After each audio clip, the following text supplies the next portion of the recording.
Hey guys, welcome to the channel. If you're new here, this is going to be where all the houndsman interviews are going to be held.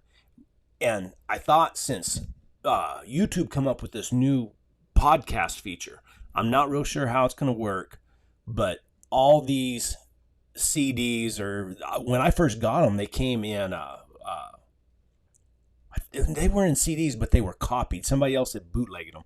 Well, I got the rights, the digital rights to them, to the Dale Lee. This is Dale Lee number one. If you don't know who Dale Lee was probably one of the greatest houndsmen that ever lived.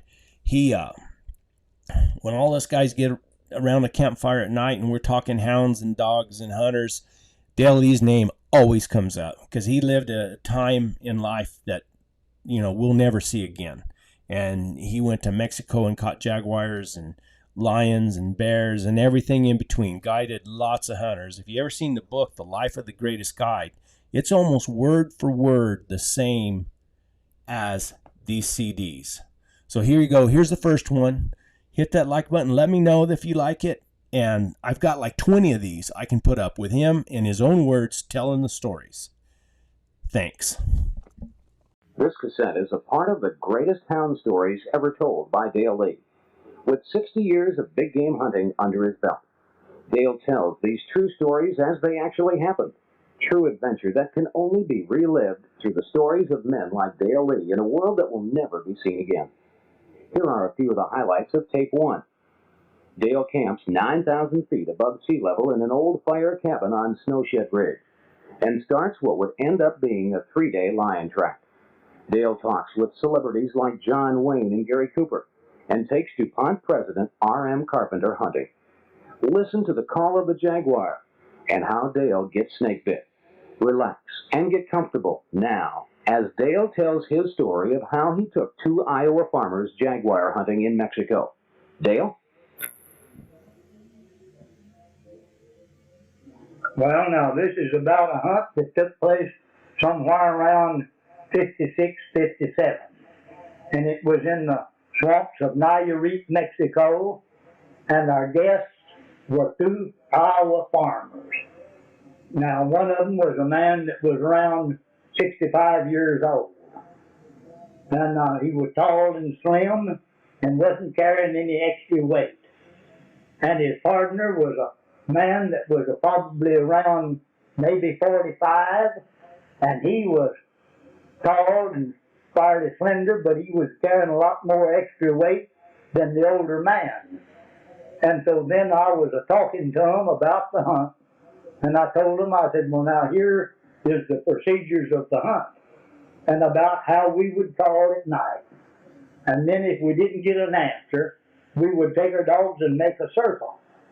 And I told this older man, I said, well, now this is a rough go. And if you don't want to go with us, we will try to get a jaguar up close to where you can get to it all right. And he looked at me and he said, now listen. He said, I'm a farmer and I've worked hard all my life. And I am in good condition for a man of my age to go, and I've trained for this hunt. And so I said, well, then you want to go right with us? He said, I certainly do. That's what I come down here to do. I said, well, fine. So from our main camp, we went down about 2 hours by boat, and we had 2 boats. Now, we had our men and all in one boat, and then 2 Mexican boys and our dogs in another one.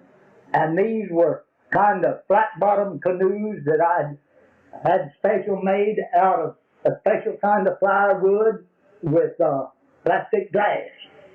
And they would carry a good weight and lots of pounds. They would carry probably, well, I've had in as many as 7 people and 7 dogs in one boat. And the sides of these boats is about 12, 14 inches high. They come up a little bit in the middle and they were 4 feet wide. Well, we went down and we called that night from about 2 o'clock until daylight and didn't hear anything. So the next morning, just as it started breaking day, we took our dogs and started out. Well, within an hour or less time, we hit the tracks of a big male jaguar, and it was a running track. And it went into one of the worst parts of the swamps in that area.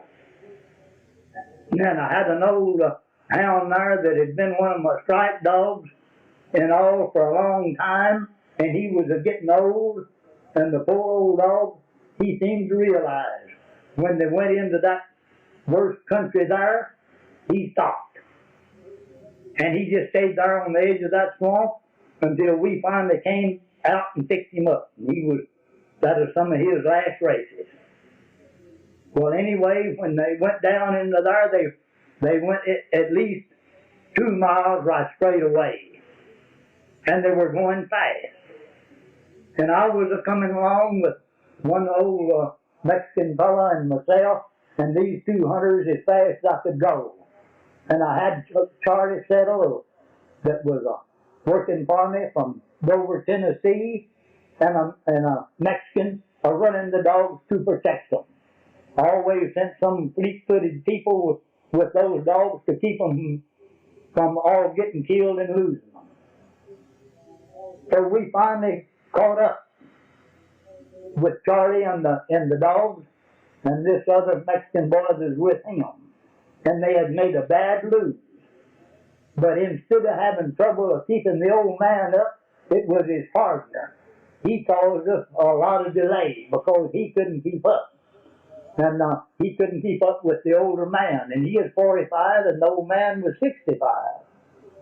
But anyway, when we found the dogs there just a milling, got all of them together, and I said, now, whispered to them, I said, now you fellows take it, don't talk, because I can tell you, the way these dogs are acting, that thing is laying up right here close somewhere. Because he's made so many tracks in here that they're having a hard time of finding just which way he's gone, because he just went around and around, and I think that jaguar's looking for a place to lay up. And I had 6 hounds and a cur dog. And this cur dog was a Springer Spaniel and Shepherd. Real long-haired, but that water was good for him because he was in the water all the time. And he was a jaguar dog. But he didn't bark on anything but a jump track. So we just stood there real quiet, and I imagined maybe 100 yards from us. Now in a minute, they just went like straight away, and they were running, and this little old cur dog was saying yip, yip, yip, and he didn't bark on anything but a jump track. And I said, boys, they're jump. Let's go. Well, we went after them as fast as they could, and that thing run in front of them for at least, I'd say, at least 3/4 of a mile before they stopped him. And they treated him then, and he was a good specimen. So Charlie settled, and this Mexican beat us our ways, and we came up and walked right up to within 20 feet of the foot of the tree, and up about, I'd say 30 feet, 25 to 30, stood this jaguar right broadside. And I was carrying the rifle, and I had a 35 Marlin that shoots the 35 Remington ammunition. And Charlie settled, he had the same kind of a gun.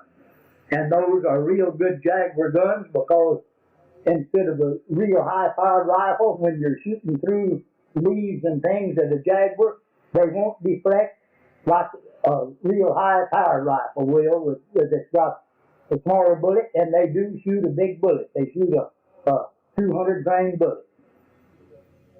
So all right then, we stood there and looked at it for just a little bit, and I whispered to that old man, and I loaded the gun and let the hammer down. And I said, now all you've got to do is pull this hammer back and raise up and pull that trigger. If you want to shoot again, you just throw that lever and it's ready to go. And I said, well, now, get ready to kill him. He said, well, where do you want me to shoot him? I said, well, the best shot would be to shoot him right in the head. All I want's the skull. I said, all right. Then shoot him right fairly low down in the chest, right behind that foreleg there, and go right into his lungs and his heart. Well, that old man raised that gun up, and it just made a circle, and he couldn't no more hold it still than he could fly. And I said, take it down. And he took it down, and I said, well, now, study down a little bit and look at that thing. Now, you can kill it because it wasn't over 35 feet from him. And every time that he would raise his gun, instead of settling down, well, he'd shake more. And I looked down to his knees, and his knees is just a trembling, just a wobbling, like they're going to bump together. And he was even shaking from down into his shoes, and that mud was just saying, squish, squish, squish. And I just knew that he couldn't kill that thing to save his neck. And finally I whispered to him, and Charlie Settle was standing there, and off to our left a little bit. He kind of a little back farther from the Jaguar than we were. And I said, let that boy help you when you shoot, let him help you kill that Jaguar. He said, no, sir. I don't want anybody shooting my Jaguar. I said, all right. I said, you kill it then. I said, can you kill it? He said, I certainly can. And I said, well, where are you going to shoot it? He said, I'm going to break his neck. I said, well, that's a good shot. I said, but now, listen. When that Jaguar dives out of that tree, and he's going to just as soon as that gun goes off, don't shoot into those dogs on the ground unless I'm right there with you and tell you to shoot, because you're more apt to kill a dog than you are the Jaguar. He said, all right. So I said, let him have it. Well, he raised that old gun up, and of course it was just a shaking and a shimmering as it put it up to his shoulders, and he pulled that trigger, and that Jaguar just dived out of that tree and hit right in front of Charlie Settle. And old Charlie shot at him and missed him, right in front of him. And away the dogs and the Jaguars went, and they did go down into an awful bad place, where you was going through that mud up to your waist. And if you wasn't careful, it was a lot deeper. But they didn't go over about 75 yards, and they stopped him. And oh, that Jaguar was a growling, and them dogs was a hollering and a bawling and a screaming. Now the noise was something terrible. And now the minute I heard a shot down there. And we worked our way on down to the Jaguar, and it was a laying there, and the hounds was chewing on it. And several of the hounds were scratched up, but none of them were hurt bad. And I went to looking to see where he was shot.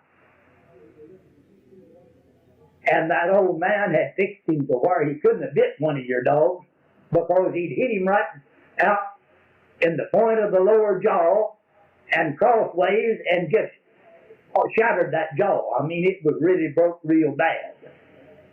And then there was a hole up in the side of his head, and that's where Charlie Settle shot him when he finally killed him.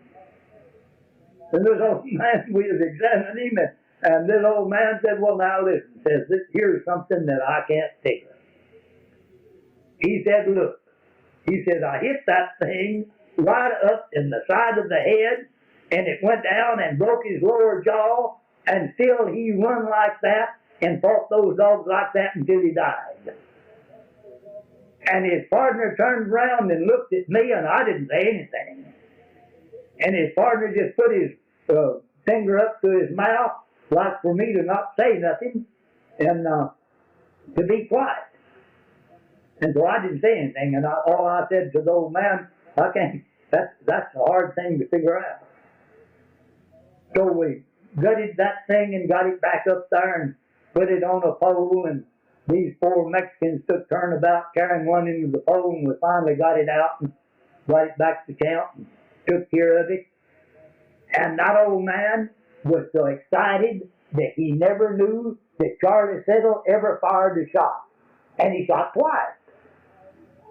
And that old man left there, not knowing that there was any shot fired but his. And how a man can get that excited is more than I can figure. I just can't figure those things out. But of course, all men are not built alike, and they don't act alike. And so, all right, then we went on back to our main camp, and the next night we came down to the same place. And that would have been the 4th day of their hunt, and they had a 2-week hunt. And this was his partner's time.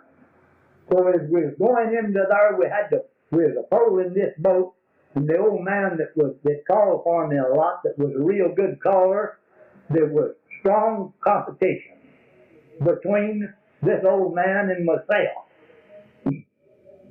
He tried to tell me that he was a better jaguar caller than I was, and I just laugh and tell him that no, he wasn't, that I was better than he was.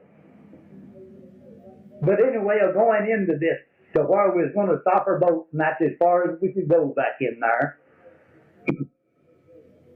Well, just before we got to where we took our dogs out, a jaguar roared, but I didn't even hear it, and I was just dead on my feet for sleep. And as we docked the boat and took the men out and all of our dogs and drove stakes and tied them, this old man come up to me and said, say, are you sleepy? I said, well, I'm so sleepy I can't hardly hold my eyes open. He said, well, why don't you let me walk out here a ways and call for a while and see if I might get the answer of a jaguar. Well, now, he didn't tell me until afterwards. Well, he didn't tell me at all. But another Mexican told me that a jaguar had already answered the call. So I had a boy had come down from Tucson that was about 21 or 2 years old to help me. And that was his first night out.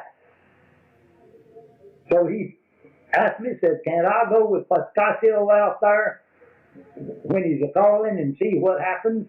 And I said, well, sure, go ahead with him. So he and Pascasio, away they went. And when they got out there about, I'd imagine they was out there 400 yards, maybe 500, and on kind of a flat and jungle all around them. And they went to calling, and they got the answer of this jaguar right away. And I just went over and put up 4 sticks and a mosquito net up and put a blanket on the ground, and I crawled under that blanket, and I went right to sleep. And the rest of them was out around the campfire there, and Charlie Settle and the 2 hunters and 2 or 3 Mexicans, and they was talking and just standing around the campfire. Well, they hadn't been gone so very long until I heard this old boy that had just come down on his first trip a-running. And he had big feet anyway, and I'll bet I heard him from out there 100 yards, and they were saying plop, plop, plop, plop. And boy, he was really picking them up and putting them down. And he went up to the campfire, and he asked them where I was. And they said, see that mosquito net out there? Of course, he'd already woke me up running. They said, well, he's under that mosquito net. So this boy walked out there, and he nudged me with his toe. I was laying right on the ground on the blanket. And I said, what do you want? He said, we got a jaguar roaring and an answering out there. And Pascasio sent me back after you to tell him just what to do. I said, okay.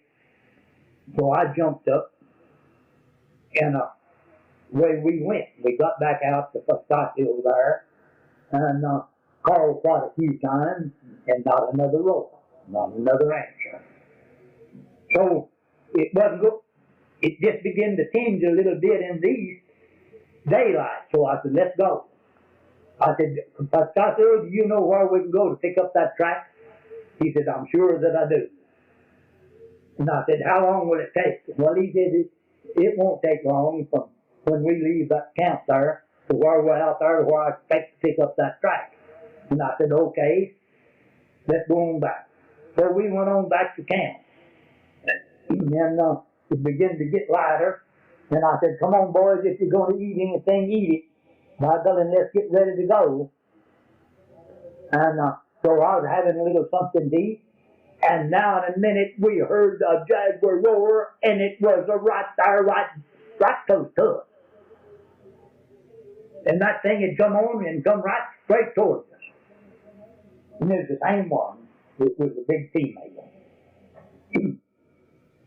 And Pascasio just jumped up and grabbed his gourd and run around behind some bushes there from us and made a call. And we were all just standing there, and by that time you could see good. And now in a minute, around that bush come old Pascasio, and what I mean, he was really running. And I told them guys, I said, look, he seen that thing. Well, right down off to our left was a big mud flat that there wasn't any water there, but there was still mud. And I seen one of the big old dog there that I was using for a strike dog. He was sitting there looking around, and down the minute he hit the end of his chain, and it's a wonder he hadn't jerked that stake up. And I looked down where he was looking, and there run that jaguar across that flat. And why though, if that guy had a gun, he could have shot at it. It wasn't over maybe 125 yards from us, and we watched him run there for 50, 75 yards. And I just jumped back there and turned old Rustler loose. He was a big white and black spotted dog, and he was broke off of raccoons and he didn't strike anything in there but a jaguar or an ocelot. And this little cur dog, Frisky, was a laying there, and when old Rustler broke the run, well, Frisky jumped up and took after him, and we just turned the rest of them loose as fast as we could, and the race was on. And they didn't run that thing 300 yards till they put it up a tree. And of course, it wasn't bad going either, and just a little bit while we were there. And we walked right up to that, right up pretty close to it. And I handed this old man's partner this gun. I said, can you kill that thing? Well, he says, I sure can. I said, okay, do it. If you can, be sure that it's dead when it hits the ground. And he raised up, and he was just as steady as a man could be. And when he pulled that trigger, he hit that jaguar where he wanted to. And when the jaguar hit the ground, well, it was dead. And so that was the end of the fourth. That was the starting of the fourth day's hunt. And they already had their two jaguars. And so their hunt was over, because that's what they come there for. So with them, after they left, well, we located some more for the next party. And that was the end of a good, successful hunt.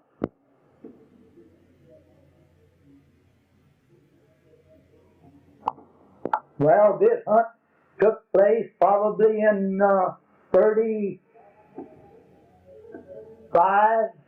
34, 35, 36, somewhere around here, around there. And now we were hunting in Arizona. We were line hunting, and we were hunting in what they call the Gallura Mountains, and that's right close to the town of Wilcox, if you look on the map. And there was a fellow from Florida come out there. His name was Ray Barnes. And several years before that, two of my brothers had been down into Florida and done some panther hunting down there, which is the mountain, they call them panthers, and it's about the same as our mountain lions.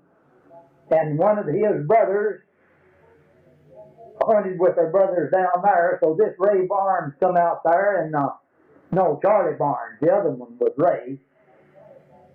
And he was over there helping Clell and I hunting for this bounty. Well, that day he was with me, and we hit a fairly good line track, and it was in June, and that's one of the hot times of year down there. But we had some good hot weather dogs. and they were trailing this line pretty good, and they went through a big, huge bunch of bluffs, and we couldn't get around without losing our dogs and go through it with the horses, so we just jumped off and tied our horses and took after them afoot. And we'd been killing quite a few big rattlesnakes in there, and they were kind of rusty, black-looking colors from the formation that they were in, I'm sure caused it. And they were good big rattlesnakes, and you would call them the black-tailed rattler. And so there were some of these lechuguillas, and that's kind of a little cactus, kind of like this mescal formation, only they're right low on the ground, and they have a stalk sticking up in them, and when that stalk dries, there's rattles on the end of them, and they'll kind of rattle like a rattlesnake. And as we was going along through some of these, he reached out and broke off one of them, and they rattled. And I just stopped, and he was standing right behind me, and I said, "Hey, wait a minute, Charlie. I heard a rattlesnake, I believe." So I had a rifle, and I took and poked all around out in front of me. Then I kicked the bushes, and I listened. And in the meantime, he took out his pocket knife and sharpened the end of this thing, and still had the rattles on it. And of course, I wasn't paying attention to him. He was standing right behind me. And I said, "Well, Charlie, I must have made a mistake. I must have just imagined I heard a rattlesnake. But I sure thought I heard one." And I started out, and just as I stepped out over this place where I thought the snake was, he just reached out and dropped me right in the bend of the leg, of my right leg, with that sharp-ended stick. Well, it went through my trousers and brought blood on my leg. And of course, the instant he done that, I thought it was a rattlesnake, and I just rose right straight in the air. And these little bushes is about 2.5 feet high, I imagine, maybe between 2.5 and 3 feet high. And I cleared a whole bunch of them right close. And I must have jumped 8 or 10 feet, because I just couldn't. And as I was in the air, this is what run through my mind. Bit by rattlesnake, 2 or 3 miles from my horses, and 5 or 6 miles from the horses to camp, and me bitten by a rattlesnake. And I could even imagine that the rattlesnake was hanging to my leg, and while I was in there, I was slapping at my leg, and of course I'd already hollered to him, "Look out, Charlie, a rattlesnake bit me." And when I landed and I looked around and looked for the snake and all, there he stood a-laughing with this lechuguilla stalk in his hand. And I just trembled like a leaf. That's one of the scariest I've ever been in my life. And I was just trembled like, so I just walked over and I sat down on the big rock, and I looked at him, and I said, "Listen, Charlie," I said, "I should just blow your head off and swear up and down you committed suicide, because there wouldn't be any witnesses." But I had to sit there quite a while before I had the strength enough to really get up and go on after those dogs. And then we went on and we followed them until about 3 o'clock that afternoon, and finally the track just burned up, and we just got our hounds and finally made it back to our horses, and a little after dark where we rode back into camp. And so that was a hunt that didn't turn out with any kind of an animal either.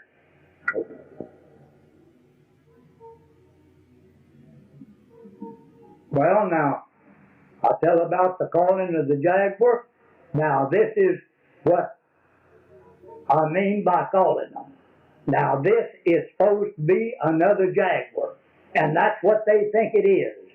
And they will, not all the time they will answer, but I've called up lots of them, and I've had other men call them up. And it'll really work, and it helps when you're hunting them, because you can call them up and have a good fresh track to put your dogs on. And so this is what they sound like.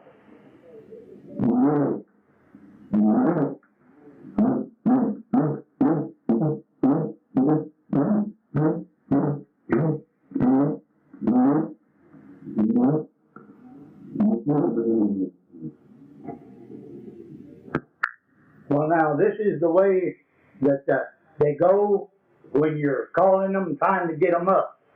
And then when you get them up close to them, well, then I'll show you how you do, and not go through the whole strings of roars. And so this is the way you do when you're just trying to call them and get them dancing, when you figure they're quite a ways off from you.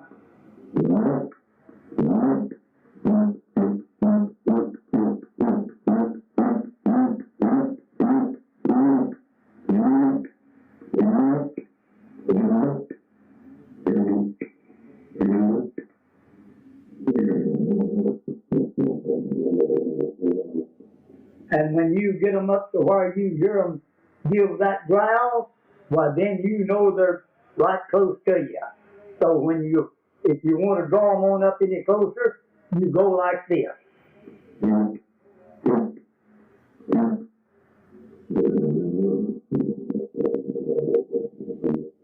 And folks, I have literally called them right up to me.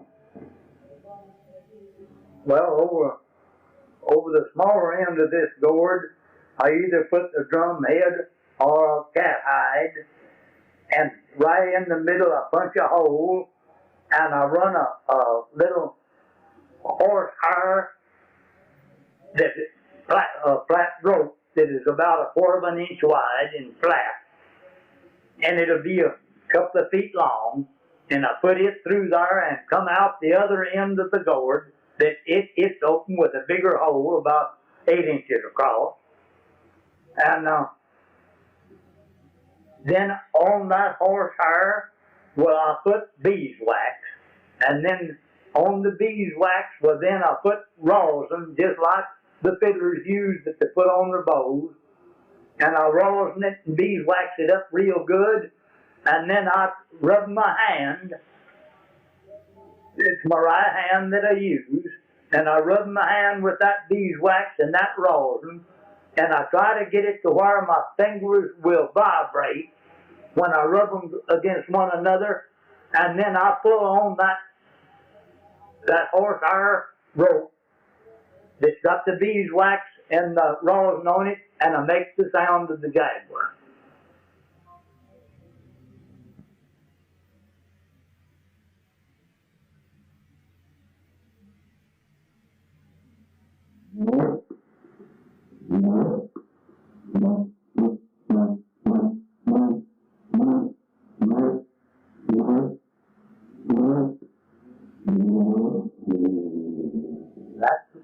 That's when he's a growling, getting up close to you.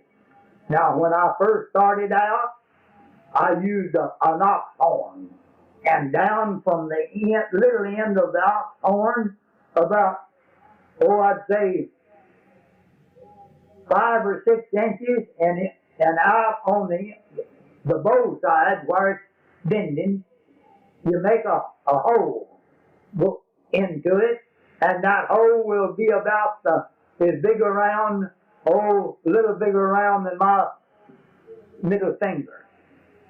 And then you call into it with your mouth, and you run it through that gourd, that horn, and when it comes out the end of it, that is the volume to it. Now, I've had awful good luck of using both of them.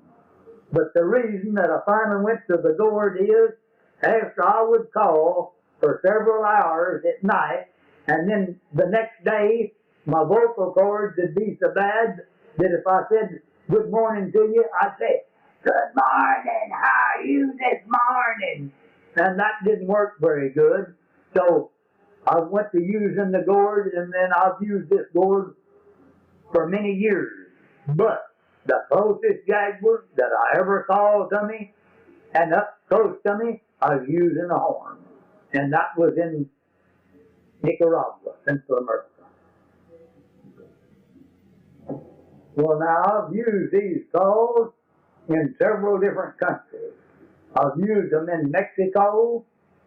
I've used them in British Honduras. And I've used them in Nicaragua. And I've used them in Costa Rica. And I've used them in Bolivia, South America. And I've also used them in Venezuela, South America. and I've also used them in Colombia, South America. And certain places, maybe the horn might work a little better. But overall, and every place that I've been, well, I take the gourd. I think the gourd is the top when it comes to calling the jaguar. Oh, well, now this hunt took place somewhere around in the early 60s. Maybe 61, 62, somewhere along there. And it took place in the swamps of Nayarit, Mexico. And it took place right along the edge of a lake called Agua Brava. Well, now I want to tell you how this Agua Brava is formed. If you're going down the west coast of Mexico, you're going north and east. That's the way the coastline runs there. As it goes down, it narrows up. And so, down just below, between Mazatlan and San Blas. Now, Mazatlan is in Sinaloa, and we go along the edge of that lake, and the way we do it, we'll have two boats. The lead boat will have the men and all in it, and the caller. And back behind us, anywhere from 50 to 150 yards, will be two Mexicans in the dog boat. And they'll come along in behind us, and they will be farther out in the water than the boat that's got the collars and all that. We'll probably be 100 yards from the edge, and the dogs will probably be 200 yards out there. And so one night we were going along the edge of this lake a calling, and we'd only been a calling possibly an hour. And we got one to answer us. And he just huffed and puffed and came right up to the edge of the water, and when we saw that he was going to come in close to us, we just started paddling. You don't want to use your outboard motors or anything then, because you'll scare them. And so we'd paddle along while we could paddle as fast and faster than that jaguar could walk. So the dog boat got out about 100 yards from us, and a little behind us, and we were about 100 yards from the shore. And coming along, and we were towing him right along and doing good. And we had towed him about at least an hour and a half and covered quite a little distance. And we wanted to keep just towing him along until it got daylight, and then we'd whoop in behind him and take after him. Well, we come around kind of a point there, and there was a fishing camp. And I said, oh boy, we didn't know it was there. I said, listen, fellas, they're going to booger that jaguar, they're going to scare it, and this is as far as we'll be able to go. And calling that jaguar and towing it along. And one of these Mexican boys says, I believe if we'd ease in there and tell them what's taking place, and for them to be right quiet, that I think that jaguar would come down here and just walk around that camp and come right on after us. I said, good deal. If that'll work, we can try it. So we eased in there right easy, and I told this one Mexican what to tell him. And so we didn't talk loud, because we thought that jaguar was probably close enough that you could hear it talking if he was talking. And he said, told them Mexicans what had happened, and said, told what to do, and we backed that boat up to paddle back out into the water. And I didn't know it, but there's an American there. Pictured at these Mexicans. He raised up and said to me, he said, you go home. I'm a fishing. Oh boy, that really did fly all over me. What I mean, I got mad. I said, well now, I would really tell that guy a few things if it wasn't for scaring that jaguar, but I know good and well it scared him. So I'm not going to say anything to him. So we just eased back out there into the water quite a ways, and I said, boys, it's no use trying to call that jaguar by that count. because I know they're going to scare him, and if we keep calling him on down here and he's back up yonder quite a ways, it won't take him long to be here, and I know what'll happen. So let's just ease back out here in the water and quit calling. And then we'll go back up when it gets daylight enough and get in behind him and turn him loose. So we did that, and I imagine we sat there for at least 3/4 of an hour. And it just beginning to change it in a little bit daylight indeed, just beginning to change it a little bit. And I don't know why that jaguar took him that long. But now in a minute he roared right out on the bank, and see, we went back. Had to back up a ways the way the jaguar was coming from, and went out into the water, probably 150, 200 yards, and stopped. And our dog boat was on out beyond us. And I don't know why that took that joke, but now in a minute he roared and he really cut loose, and he was right on the bank, right opposite us, which meant he was only maybe a quarter of a mile from that fishing camp. And I said, well, boys, let's just ease back up a little ways, and we'll go in the land right up yonder where I knew.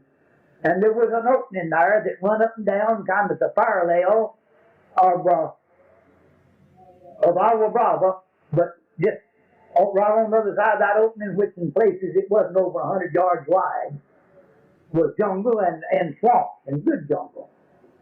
So we eased back up our ways and eased over there and got out. And right there is the tracks where it's walking right down towards that fishing. And one of these Mexican boys said, let's turn them loose, let's turn them loose. I said, now wait a minute. Let's just think this thing over a little bit. I said, well now, if he went down to that fishing camp and they scared him, I said, he'll run back this way. So we just walked right straight across that opening and back over there about less than 100 yards. Right there was his tracks where he had done exactly what I told him he would. They went down there and scared him, and he was running right back up the other side of that flat, parallel the way he'd come down. And he was running. So we just turned around and walked right back up on his tracks for, I'd say, 100 yards. And he was running all the way, and now in a minute he stopped and started walking, and walked a little ways, and then turned into the jungle. I said, that's it, boys. Run and get those hounds. And the hunter was right with us. So they brought up the hounds, so I said, well, I'm going to let old Brownie start this track. And I'm not going to take him jaguar hunting anymore. That's his last. This is going to be his last jaguar race. Because he was done for. So I turned Brownie loose. That old Brownie picked her right up, and he went to, of course, it's a right fresh track. And he went to barking and going as fast as he could, which wasn't very fast. And let him get out for at least 100 yards, maybe farther. And he was just barking and going as fast as he could. Then I turned those other dogs loose, and that was a good fast bunch of dogs. And of course, they just closed that gap just like a freight train that passed a tramp. And motored right up on poor Brown and just went right on by him. And within 30 minutes, them others were treed. We got down there with the hunter and we got this jaguar killed, and we wasn't very far from where we took our boats down. Left our boat, and they got our Bravo. So we tacked him back there on a pole and put him in one of the boats and getting ready to pull out for camp. And here come this American and a little Mexican boat and a little old putter, and they come by and they waved at us. And I run out and shook my fist at that old boy, and I said, well, you danged American. And I turned around one of them Mexicans, I said, start up that boat, start up that. He said, what are you going to do? I said, I'm going to kick him. I said, and then I'm just going to go around and around him out there with those waves. Why, he said, you'll turn that thing over. I said, that's what I intend to do. Then if he don't like it, I'll hit him on the head with a paddle. Mexican said, now don't you lose your temper like that. Because if you done that, that'd cause you to get in lots of trouble because you might drown that guy. And if you did, well, we would be in the bad trouble. He said, he's not worth getting, hurting him over for the trouble he'd cause. And so, said, okay. So they went on, we loaded their dogs up into the boat, got our Jaguar men and dogs and everybody loaded, and we pulled back for camp, and that's what I call the race of the Iowa Brava.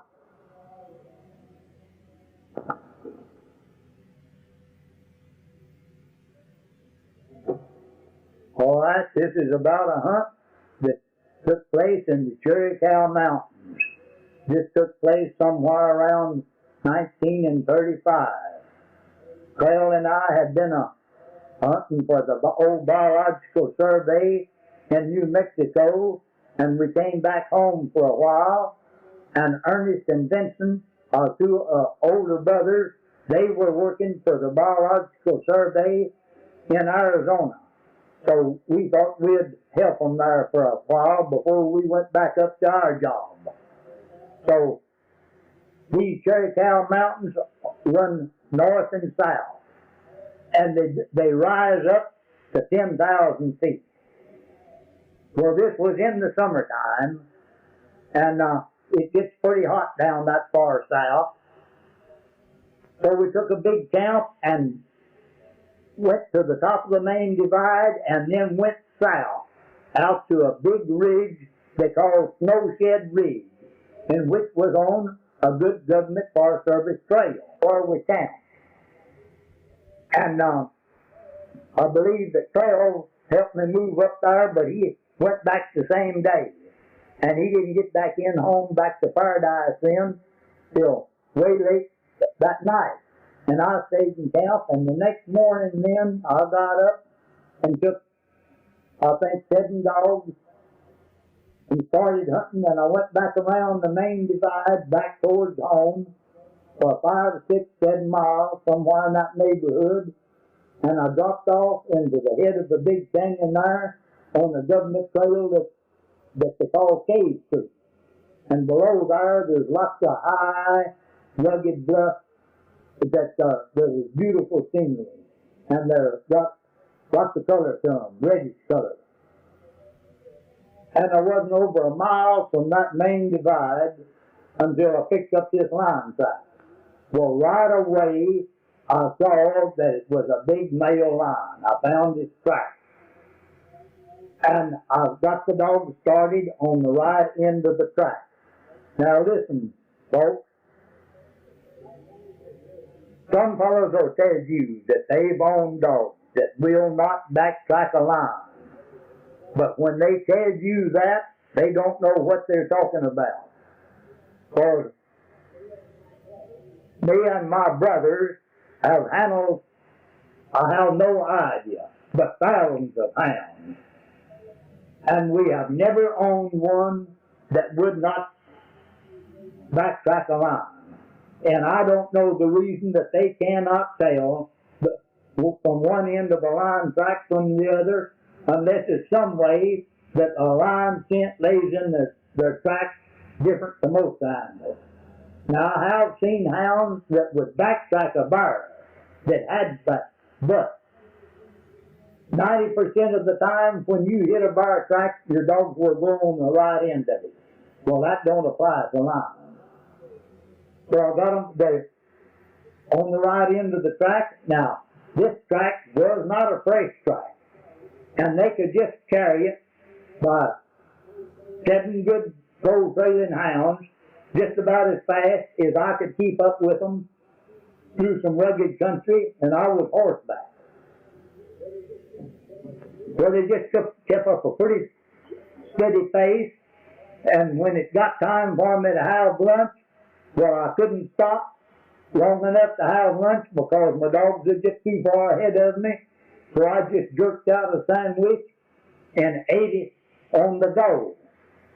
And there were quite a lot of water in them high canyons up there, and enough water for the dogs and I. And when we'd cross one of them where we'd all get a drink.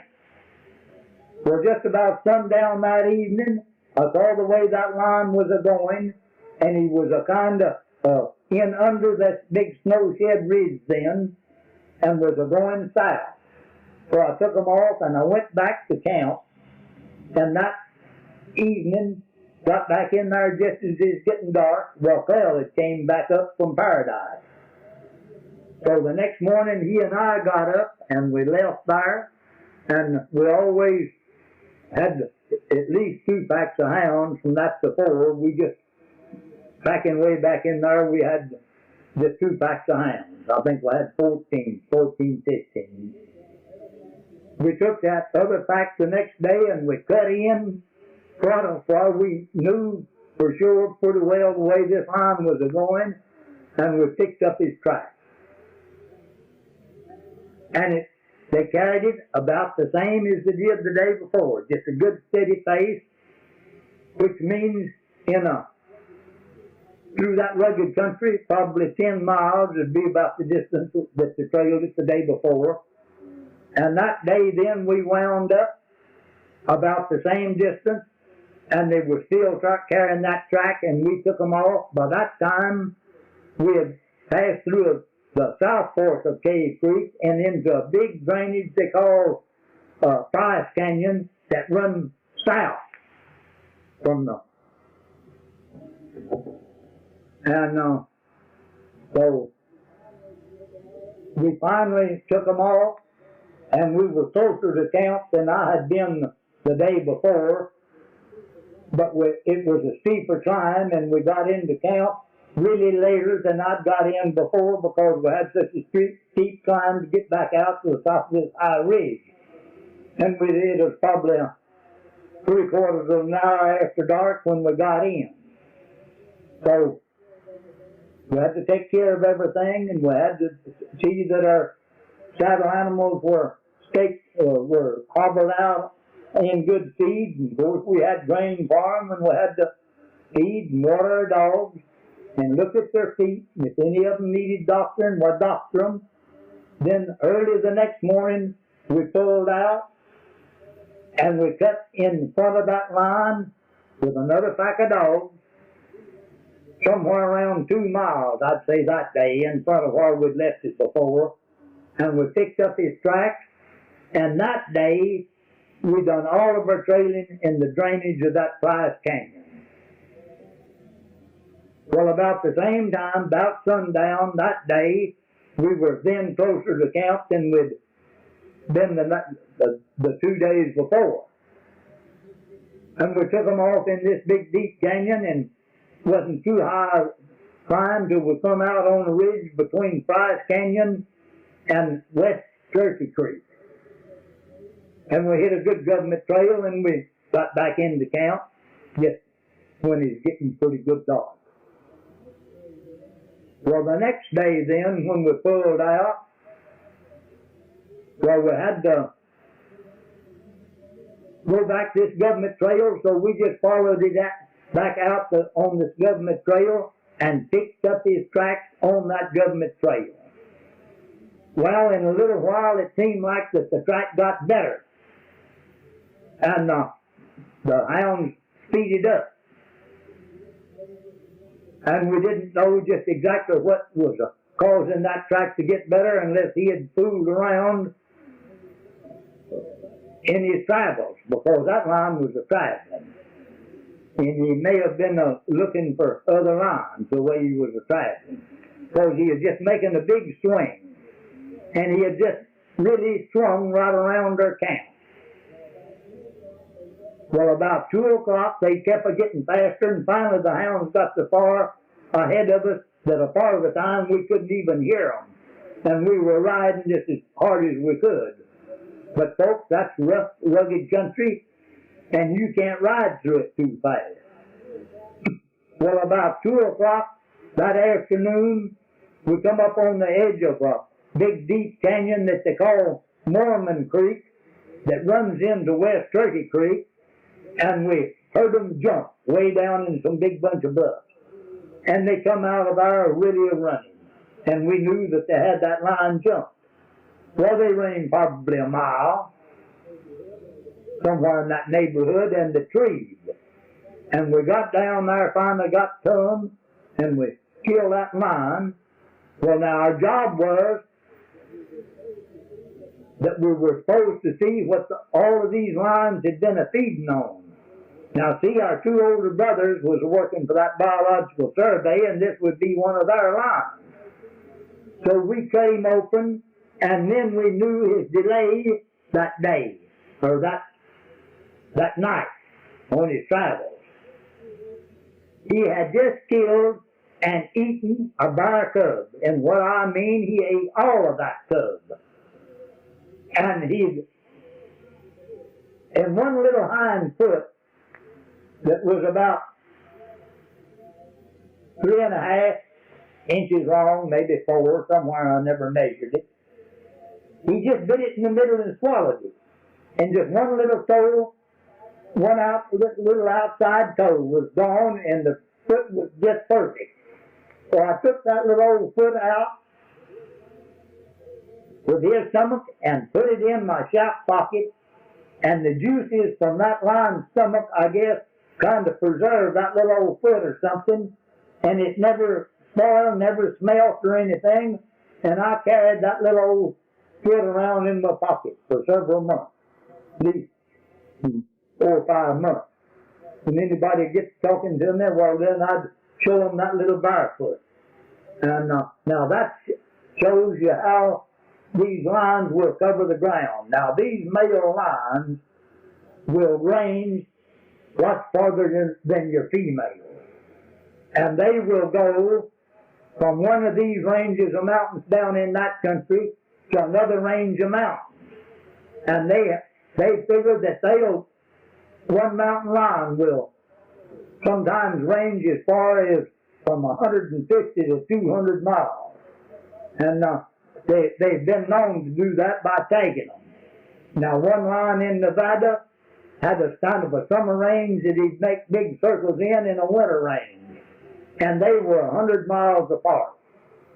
So that shows you what you're bucking when you're lion hunting. You've got to know their pathways and find where they're traveling to make a success of hunting mountain lions, and also make a success of catching your clients' mountain lions when you take them out for trophies. Well, now I can think of quite a few right now of the interesting people and more or less the important people of the United States that we have guided on hunts. On one hunt, we had Gary Cooper, and with him was Robert Taylor, and they were real good sports, and we got them a mountain lion after quite a chase, and it took us a few days to do it. Then I guided a boy by the name of Steve Broderick that was a cousin of Franklin Roosevelt. And then at one time, we guided R.M. Carpenter and his wife, and at that time R.M. Carpenter was the vice president of the DuPont Powder Company, and his wife was a DuPont. And now, and we guided him when he was just grown, 20, 21, 2 years old. Few of the prominent people of the United States. Now, I talked to John Wayne one time on a movie set there when they were showing there in Arizona. It's right close to Fort Huachuca there. There's a little kind of a round valley in between some mountains there, and they call it Rain Valley. And they had this big movie location set up there. And so I went out there to talk to John Wayne, and they was waiting until the light was just right to start in on a scene.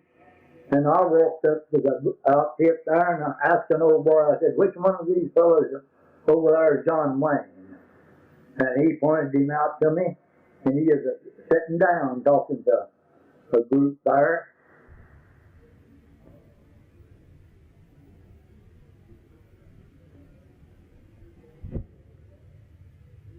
Pictures there, and we sat down, and I was telling him about the hunting and showing him those pictures.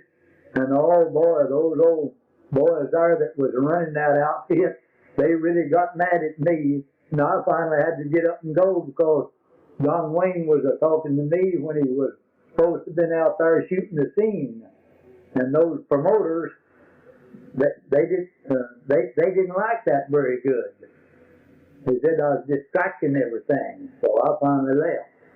And I never did get to take him on a hunt, but he seemed like an awful nice guy. And what I mean, he is a big man. I was about 6'1", and when he got up and shook hands with me, well, I had to look up at him, so he must have been about 6'4", or something like that. And he was not only that, but he looked like he was big and husky. Of course, that's been several years ago.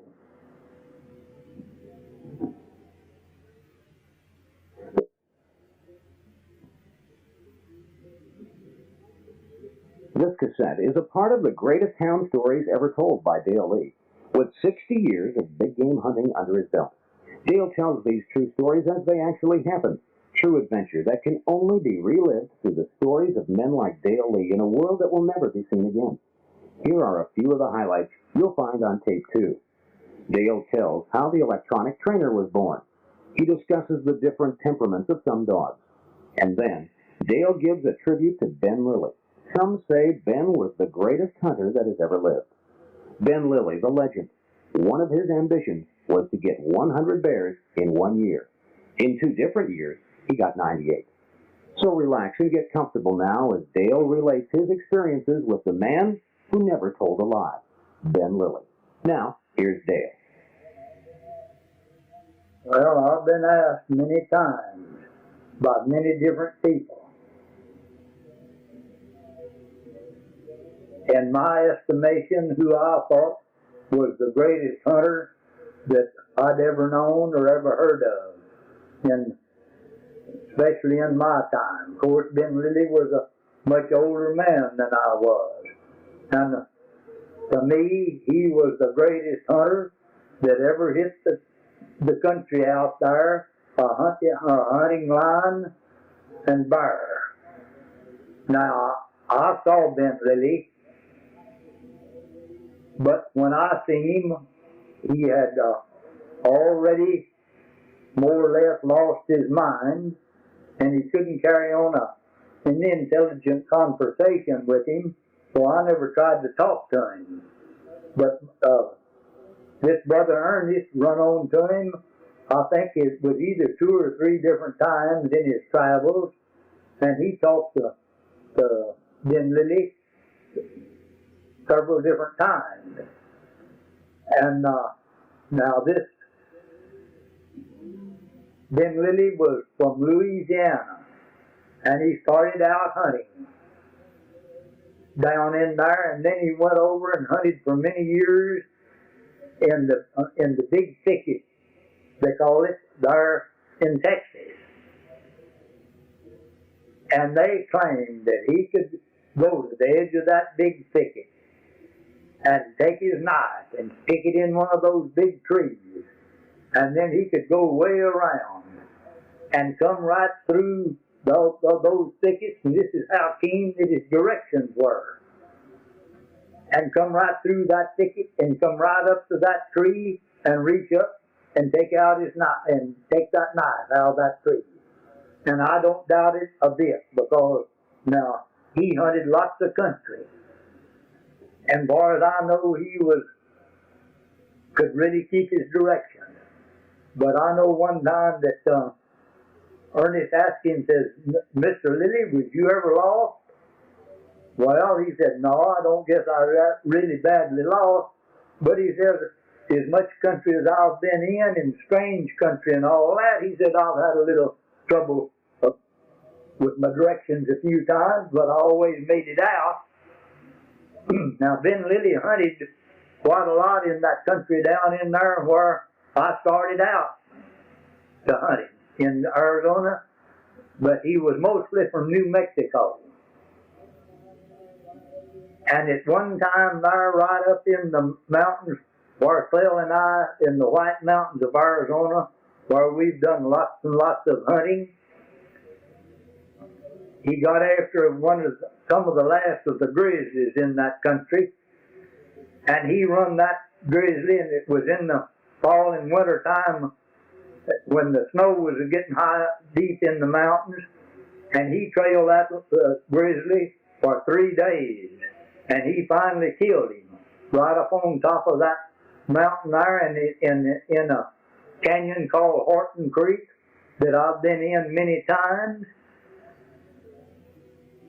And the bear had finally went into, I guess, his hibernation den.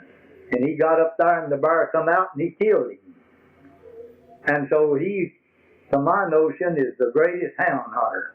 For one thing, he had the stamina, more stamina, and could stand more and keep a going better than any man that I've ever known.